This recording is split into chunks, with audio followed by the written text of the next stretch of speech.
In this video, I'm going to show you how you can download and install Skype app on your Android smartphone.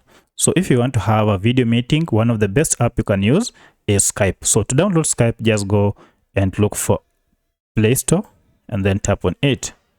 And from here, just tap on search, and then go ahead and search for Skype. Now you can see Skype is here. It has over 10 million reviews and over 1 billion downloads. So if you tap on it, you can see the company is Skype. So this tells you that this is the correct or the original app. So go ahead and tap on install, and this will go ahead and install on your smartphone. As you can see, the app is quite heavy. It is 75 MBs. So you have to be patient as the installation process goes on. And finally, it is done, and it will go ahead and install automatically. And we are done here. So from here now, we can go ahead and open the app to launch it. And once you open the app, now from here, you can go ahead and set your account. If you don't have one, just tap on create one here.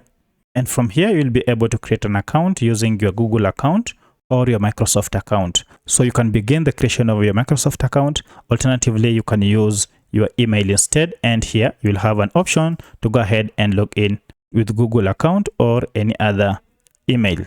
So that's how you download and install Skype Android app on your device. If this video was helpful to you, kindly hit the like button and subscribe to this channel to support me. Thank you for watching, and let's meet in the next video.